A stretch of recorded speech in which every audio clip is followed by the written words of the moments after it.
Plenty of progress is being made on Marie Drive, where trees hit several homes as Thursday's tornado tore through the neighborhood. If you were here an hour ago, this place was just stacks and stacks of sticks, but they got the grappler out here and those guys are A1. I love being able to help out, and when they come out and say thank you, it makes you feel really good. Yeah, definitely. As crews for the town removed debris, Victor Masulo worked on getting a big tree out of his front yard. The tornado split it in two, and he was home when it happened. I told my wife, her office is there, she works from home. I said, come on, let's get in the basement. And she's there, why? And I'm like, there's a tornado, let's go. Victor's tree didn't hit the house. It fell onto his neighbor's driveway. My dad's car got hit by a tree. Alex was at Emery Park when the tornado warning went into effect. He found shelter at a nearby school. We went to the door and we knocked on there and they let us in. And because Alex loves to play outside, he's now checking his yard for nails and broken glass. He thinks the glass came from the fairground. I've never seen something like this before, and it's just mind-boggling to see it here in the neighborhood. Cleanup crews from the town plan on being back out here tomorrow and will spend the next couple of weeks picking up debris piles as people continue cleaning up their yards. In Hamburg, Kelly Dudzik, Channel 2 News. It's crunch time for fireworks stands in Western New York. Their customers are scrambling at the last minute to plan their 4th of July celebrations. But they're not always exactly sure what they're allowed to buy. Get customers all week that come in, can I buy M80s, can I buy firecrackers, can I buy bottle rockets? From what I understand, we can't sell anything that leaves the ground. We can't sell anything with a certain amount of explosion. Austin Brown operates a TNT fireworks stand in Lockport. He has to follow strict rules from the state. 2 years ago, New York gave counties the option to legalize selling small fireworks, but those only include small sparklers and so-called novelty items. It's interesting talking to people. Some people, they're just happy that it's legal at all, knowing with the way New York regulation usually goes. Others, they say, I'm going to just kind of skip out. Even so, sales are strong and these tents are all over the place in Niagara County. Sandra Zizek operates another TNT fireworks stand on Transit in Lockport. It's pretty hectic, got to be here all day. My whole family's here working, watching the stand, waiting on customers. TNT Fireworks is here at the corner of Transit and Robinson. And how close is their nearest competition? Well, it's pretty close. It's across the street. And TNT even believes they're one of 7 fireworks stands in a 3-mile radius. But these tents are only temporary. State law requires them to come down by July 5th. And no matter how hard you try, they are not allowed to sell you the big stuff. Got to remind them that that stuff's not legal here in New York State, at least at this time. Sometimes they buy some of the other stuff, sometimes they leave unhappy. Thank you so much. Have a great day. It's New York State laws, we have to follow them.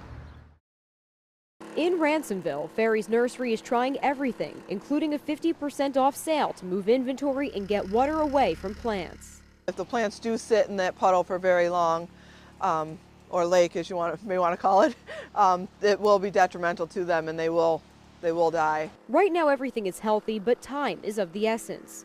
Owner Melissa Skorick is running 3 different pumps to help drain areas. So we're going about 300, 400 foot up over a little knoll to get it back into a ditch that was just cleaned out last year. A pond now 10 feet wider in all directions is encroaching on saplings. Is there any part of you that feels helpless with this weather? Yes. Yeah, I mean, it's Mother Nature. It's out of your control. There's nothing you can do about it. You just have to roll with it and deal with it. If people are looking at things out here, grab some of the plants and bring the plants over to them so that they don't have to venture out here. Skorick says the sale has brought in some more customers, but unfortunately, only the non-paying kind are benefiting from all the rain. They've been swimming around the yard. So they're enjoying it? Yes, the ducks are enjoying it. The reality, however, is that tens of thousands of dollars are at stake. It could very easily lose a lot of stuff if it doesn't dry out. Elsewhere, overflowing streams have flooded roads. And ponding water, going nowhere in the saturated ground, is inching ever closer to homes. It's one thing to talk about it in a classroom, but to actually be out on the street and interact. Last week, Buffalo police officer Patrick McDonald got a pretty routine call to the corner of Shirley and Suffolk streets. A noise complaint because of loud music. Rolled up on scene, I talked to a couple of young ladies, and they turned the music down. It wasn't a big deal, but then he heard someone call over to him from the street where a football game was going on. The quarterback in the game had approached me and asked me if I'd play any street ball. That quarterback's name is Albert Wolfer. Oh, he really gonna play? It was a joke at first. He was like, oh, he really gonna play? So I was like, all right. That's when the camera started rolling. Where are we lining up? So I'm like, just go bomb, I got you. You know, drop back, Tyrod Taylor on and get it to him.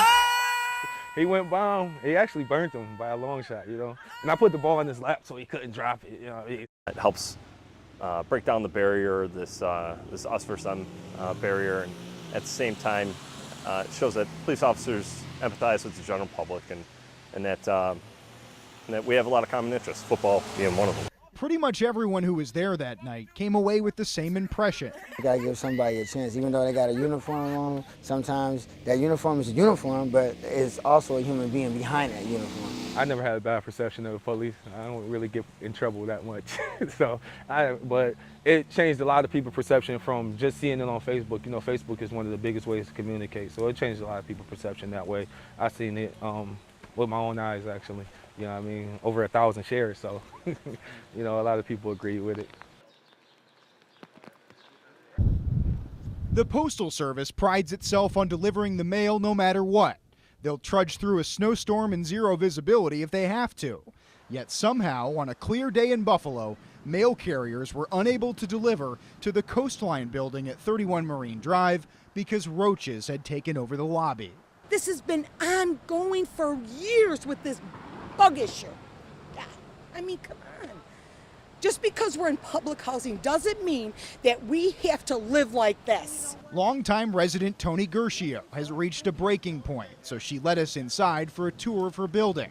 The mail area had been cleaned up, but a few feet away, we observed bugs all over the hallway near the compact room. This appears to be the problem spot, according to BMHA Assistant Executive Director Modesto Candelario. It seems like a pretty big deal that it got to the point where mail was temporarily suspended. And what do you say to those residents? Can you assure them that something like this isn't going to happen again? We can assure them that we will continue to work on issues as they arise. I'm not going to guarantee that it's never going to happen because it could happen, you never know. But we are on top of it. A half hour after our interview, Candelario drove to the building himself to inspect. He says the BMHA has been aware of the problem for a few months. They have private contractors, cleaners, and exterminators working on it. Our staff, every time that is made aware of a situation like this, we try to hit it as hard as we can. Signs have been posted warning people not to leave garbage out, but residents want management to fix the problem. They need to get off their high horses, spray, do whatever you have to do, and get rid of them. It's become kind of a science. When Nancy Polino started volunteering at St. Luke's Mission of Mercy almost 20 years ago, the Thanksgiving meal program fed 1,500 families. Now, it feeds 2,700. Everyone is so thankful when they get these 3 bags of groceries. They're just so thankful. If you could see them, they're just like you and I. And so I feel like a little piece of everybody who has worked on this becomes a piece of their Thanksgiving. Saturday morning, 700 volunteers will fill St. Luke's to fill 8,100 bags with donated food to be given out next week. Buffalo is has a poor community, you know, third or fourth poorest, always advertised everywhere in the nation. It may be poor financially, but the hearts in Buffalo are not poor. They're generous, they're open, they're rich, and willing to help each other. And I'm telling you, it's a beautiful, beautiful thing when you see it. Students who volunteer end up coming back year after year. And for Nancy, the anticipation of watching the giving spirit of our community come alive this week is like what she experienced on Christmas Eve as a child. The feeling is unbelievable. So right now, in the peace and quiet of the church and the beauty of the altar here, it's just so blessed. It's just a humbling feeling that I can't even describe. Linda and Jim Ackward's house dropped to 48 degrees on Sunday. Even the dog was bundled up. We have more layers on. Today we had hats about. My husband still has his hat on. Yeah, we're all freezing. They and their neighbors say NYSEG came Wednesday to remove fuses after a downed power line started a brush fire, but never came back. You can't talk with a person, so you just have the recording. So you get your hopes up. I spent 30 years in emergency generator and switchgear business, so I know the drill. But yeah, 5 days is a little pushing it. I put my food in a tote outside. It's all froze, even things that shouldn't be. What are you going to do? The area operates from well water too, so in addition to no lights and no heat, the residents of Carpenter Road and beyond had no running water. Nothing. They pumped buckets to be able to use the bathroom. It's not a lot of fun, that's for sure. I could use a break from that. NYSEG said it is aiming to have 99% of all power back on tonight, but for days this crew felt forgotten. I know they're working hard. I appreciate that. But 5 days, maybe they just forgot that we're up here. Poles don't come pre-made. We have to rebuild everything. That takes a lot of time. It takes a lot of crews. 2 on Your Side first reported on this neighborhood at 6. By 6:25, 2 trucks had arrived. I am so excited I could cry right now. That's the first truck we've seen in 5 days, so this is amazing. Linda and Jim, who were keeping warm off of one generator-powered space heater in their living room, called to tell us the power came back on at 8. Ben Stromecki is 12 years old and is battling brain cancer. Changes your world, definitely. But you learn, you deal with it, and you go through what you need to do.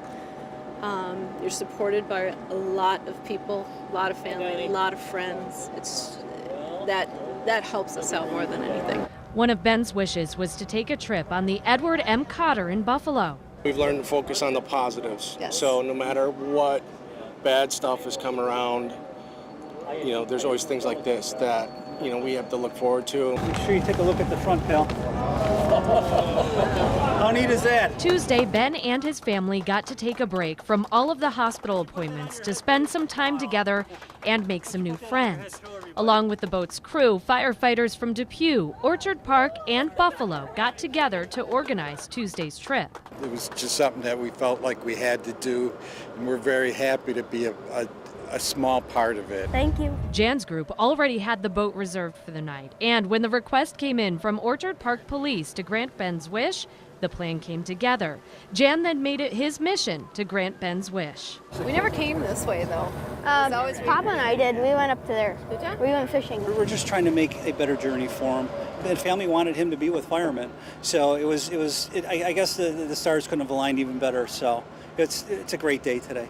That is really cool, that helmet. That's really cool. I know. This trip was even more meaningful because Ben's dad is a firefighter himself with the Hillcrest Fire Company. And that's why Ben wished for this, so they could go as a family and as an extended family that includes the firefighters, even if they're just meeting for the first time. It's incredible the way everybody pulls together. It really is. It's heartwarming. The brotherhood with the fire service has been phenomenal for us. So it's been awesome. Yeah.